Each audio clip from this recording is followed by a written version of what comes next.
Dear students, today we are discussing about the topic structures in C++.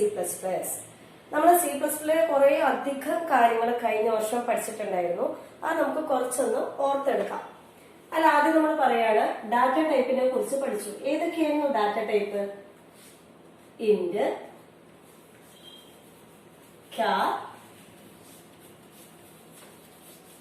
Float, etcetera. ഇതൊക്കെയാണ് നമ്മൾ പഠിച്ച data ടൈപ്പുകൾ.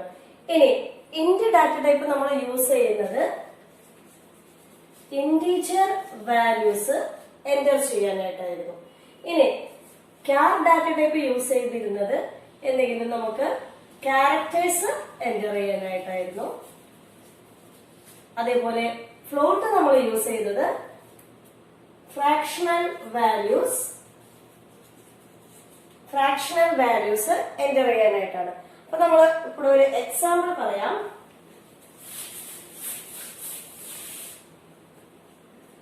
നമുക്കിപ്പോ നമ്മുടെ ക്ലാസ്സിലെ ഒരു കുട്ടിയുടെ റോൾ നമ്പർ എന്റർ ചെയ്യണം. റോൾ നമ്പർ ഒരിക്കലും ഒരു ക്യാരക്ടറോ അല്ലെങ്കിൽ ഒരു ഫ്രാക്ഷണൽ വാല്യൂ ആയിരിക്കില്ല, എപ്പോഴും ഒരു ഇന്റീജർ വാല്യൂ ആയിരിക്കും. അപ്പൊ ഇന്റീജർ വാല്യൂ ആണെങ്കിൽ അതിന്റെ ഡാറ്റ ടൈപ്പ് എന്താണെന്നാ പറഞ്ഞത്? അത് എപ്പോഴും ഇന്റ് ആയിരിക്കും ഡാറ്റ ടൈപ്പ്. ഇന്റ് എന്നുള്ള ഡാറ്റ ടൈപ്പ് കൊടുത്തു. ഇനി അടുത്ത് നമ്മൾ എടുത്തെഴുതേണ്ടത് ഏതാണോ വേരിയബിൾ, ആ വേരിയബിളിന്റെ നെയിം. ഇവിടെ നമ്മൾ കൊടുക്കുന്നത് റോൾ നമ്പർ ആണ്. അപ്പൊ നമ്മൾ റോൾ നമ്പറിന് ഞാനിവിടെ കൊടുക്കുന്ന വേരിയബിൾ നെയിം റോൾ എന്നോ എന്നാണ് കൊടുത്തത്. അപ്പൊ ഇന്റ് റോൾ നമ്പർ ടെർമിനേറ്റഡ് വിത്ത് സെമിക്കോൺ. ഇപ്പോ റോൾ നമ്പർ എന്നുള്ളൊരു വേരിയബിൾ ഇന്റീജർ ഡാറ്റ ടൈപ്പ് നമ്മൾ ഡിക്ലെയർ ചെയ്ത് കഴിഞ്ഞു. ഇനി ഇത് തന്നെ ഇപ്പൊ ഇത് ഒരു കുട്ടിയുടെ റോൾ നമ്പറെ നമ്മൾ എന്റർ ചെയ്തിട്ടുള്ളൂ.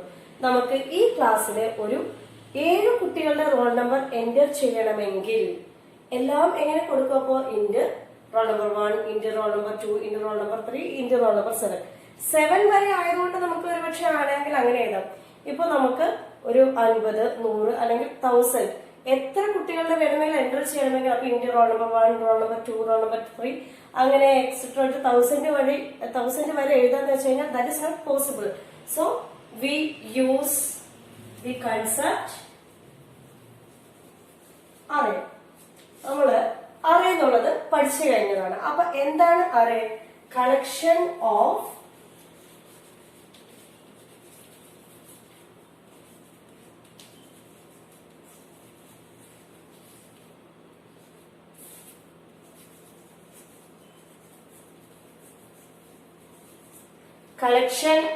Similar data types. അപ്പൊ നമ്മൾ എങ്ങനെയായിരുന്നു ഡിക്ലെയർ ചെയ്തിരുന്നത്? അതിന്റെ ഡിക്ലറേഷൻ എങ്ങനെയായിരുന്നു?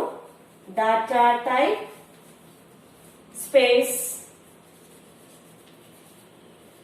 അറേ നെയിം ഓപ്പൺ ബ്രാക്കറ്റിനുള്ളില് സൈസ്. ഇങ്ങനെയായിരുന്നു നമ്മൾ അറേ ഡിക്ലെയർ ചെയ്തിരുന്നത്. Data type space array name ബ്രാക്കറ്റിലെ size. It is the syntax of array. Syntax means the grammar of computer language, and the syntax of array is data type space array name within bracket particularly right size. Then example ആയിട്ട് കൊടുത്തിട്ട് നമുക്ക് ഈ ക്ലാസ്സിലെ 7 പേരുടെയും roll number enter ചെയ്യണമെങ്കിൽ എല്ലാവരുടെ role നമ്പറിന്റെയും data type int തന്നെയാണ്. Int space roll number ബ്രാക്കറ്റിനുള്ളിൽ ഇവിടെ 7 അല്ലേ നമ്മൾ പറഞ്ഞത്. നമ്മൾ എപ്പോഴും പറഞ്ഞിട്ടുണ്ട് അറേ കൊടുക്കുമ്പോൾ subscript will be started with or the index value started with the value 0, 1, 2, 3, 4, 5, 6 വരെ വരുമ്പോഴേക്കും എത്രയായി? Roll number of 7. അപ്പൊ എങ്ങനെയാണ് ഇതിന്റെ വാല്യൂസ് വരിക? ഇന്റ് എന്നുള്ള ഡാറ്റ ടൈപ്പില് ഡിക്ലെയർ ചെയ്യുന്നത് ഇങ്ങനെയായിരുന്നു: 0, 1, 2, 3. അപ്പൊ അങ്ങനെ നമുക്ക് 0 തുടങ്ങി 6 വരെ ടോട്ടൽ 7 ലൊക്കേഷൻസ് കിട്ടിക്കഴിഞ്ഞു.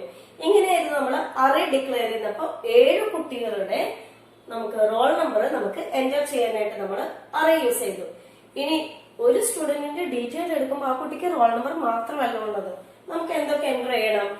ആ കുട്ടിയുടെ നെയിം എൻ്റർ ചെയ്യേണ്ടി വരും, മാർക്ക് എൻ്റർ വരും. അങ്ങനെയുള്ളതൊക്കെ എൻ്റർ ചെയ്യാൻ വേണ്ടിയിട്ട് C++ൽ നമ്മൾ യൂസ് ചെയ്യുന്ന ഒരു കൺസെപ്റ്റ് ആണ് സ്ട്രക്ചേഴ്സ്. അറേ എന്നുള്ളത് സിമിലർ ഡാറ്റയുടെ കളക്ഷൻ ആയിരുന്നെങ്കിൽ സ്ട്രക്ചർ എന്നുള്ളത് collection of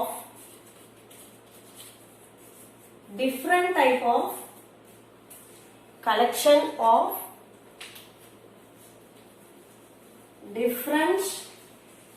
of elements referenced under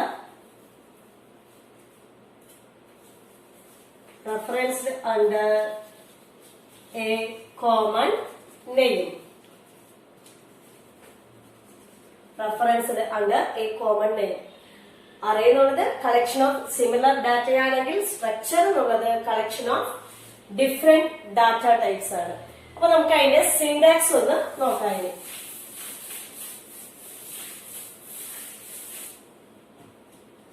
structure use ചെയ്യുമ്പോഴും എപ്പോഴും ഒരു കീവേഡ് യൂസ് ചെയ്യണം. That keyword is struct. Struct space സ്ട്രക്ചറിന്റെ നെയിം കൊടുക്കാം.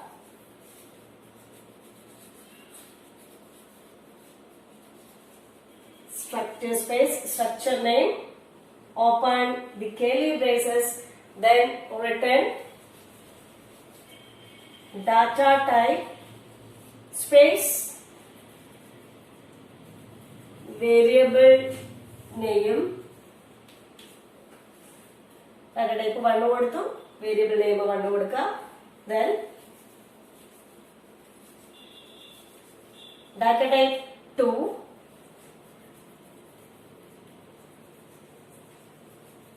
Variable name 2. അങ്ങനെ എത്ര ഡാറ്റ നമുക്ക് എൻ്റർ ചെയ്യാനുണ്ടോ ആ എല്ലാ ഡാറ്റാസും നമ്മൾ കൊടുത്തിരിക്കാം. എത്ര ഡാറ്റ വേണമെങ്കിലും നമുക്ക് എൻ്റർ ചെയ്യാം. Then terminated with a Keli brace and A semi colon. ഇപ്പോഴാണ് ഒരു സ്ട്രക്ചർ കംപ്ലീറ്റ് ആവുക. സ്ട്രക്ചർ എപ്പോഴും കൊടുക്കുമ്പോൾ എന്താ നമ്മൾ കൊടുക്കണം? കീവേഡ് യൂസ് ചെയ്യണം. That keyword is structure. Then structure name Keli braces open. Then data type 1, variable name 1, data type 2, variable name 2, up to n elements. Then terminate ചെയ്യുമ്പോൾ എന്ത് വേണം? കേളി ബ്രേസും സെമികോളനും. ഇങ്ങനെയാണ് നമ്മുടെ സ്ട്രക്ചർ, നമ്മുടെ സിന്റാക്സ്. സ്ട്രക്ചറിന്റെ സിന്റാക്സ് എങ്ങനെയാണ്? ഇനി ഇവിടെ നമ്മൾ സ്ട്രക്ചറിന് ഒരു നെയിം കൊടുക്കുന്നുണ്ട്. ഇവിടെ കേളി ബ്രേസും ഒന്നും പാടില്ല. സ്ട്രക്ചറിനൊരു നെയിം കൊടുക്കുന്നുണ്ട്. ഈ സ്ട്രക്ചറിന്റെ നെയിമിന് ഓൾറെഡി പറയുന്ന ഒരു പേരാണ് structure tag.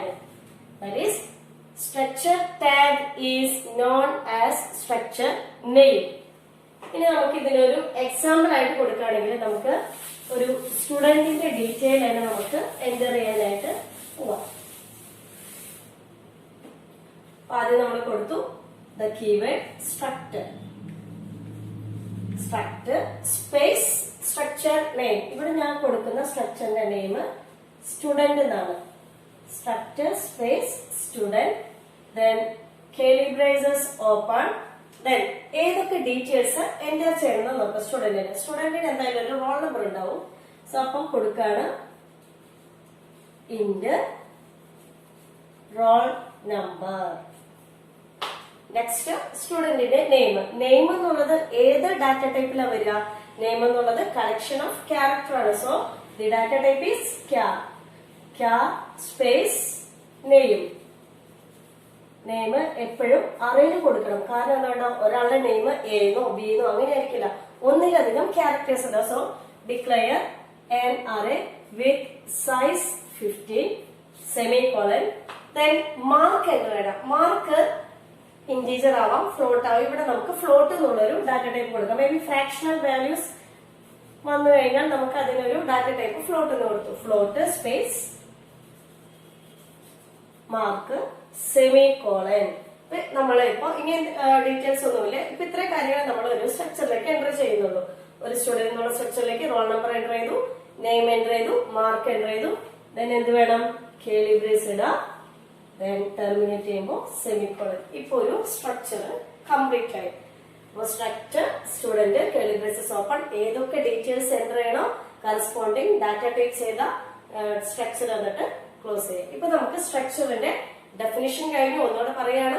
the collection of different type of data elements referenced under a common name. That common name is known as structure tag. That is structure name. ഇവിടെ structure tag ആയിട്ട് നമ്മൾ use ചെയ്യുന്നത് student ആണ്. That is the name of the structure. ഇനി നമ്മൾ പഠിക്കുന്ന topic ആണ് variable declaration and memory allocation in structures. അതിൽ നമ്മൾ ആദ്യം തന്നെ സിന്റാക്സ് എന്താണെന്ന് നോക്കാം. വേരിയബിൾ സ്ട്രക്ചറിലെ വേരിയബിൾ ഡിക്ലറേഷൻ നോക്കാം. Structure space structure tag,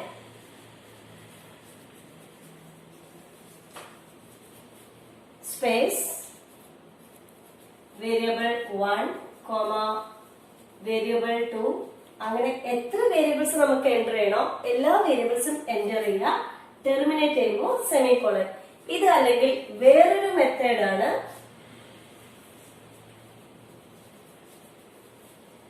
structure tag space variable 1, variable 2, etcetera. അതായത് ഇവിടെ നമ്മള് സ്ട്രക്ചർ എന്നുള്ള കീവേഡ് യൂസ് ചെയ്യുന്നില്ല. ഇവിടെ സ്ട്രക്ചർ എന്നുള്ള കീവേഡ് കഴിഞ്ഞിട്ട് എന്ത് എഴുതണം? സ്ട്രക്ചറിന്റെ നെയിം, എന്നിട്ട് ഏതൊക്കെ വേരിയബിൾസ് സ്ട്രക്ചറിൽ ഡിക്ലെയർ ചെയ്യാനുണ്ടോ എല്ലാ വേരിയബിൾസും ഡിക്ലെയർ ചെയ്യാം.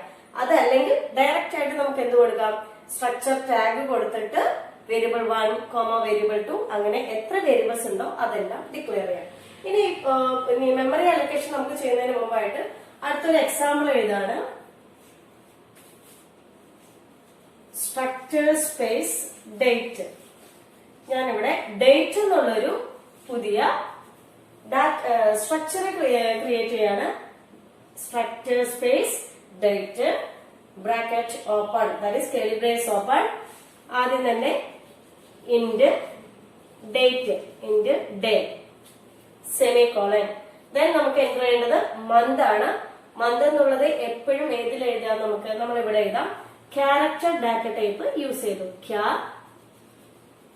മന്ത് ക്യാർ ആവുമ്പോ മന്ത് ജാനുവരി തുടങ്ങി നമുക്ക് ഡിസംബർ വരെയുള്ള ഏത് മന്ത് വേണമെങ്കിലും വരാം. അപ്പൊ അതൊരു സിംഗിൾ ക്യാരക്ടർ അല്ല, that is A string. So we use array maximum of 15.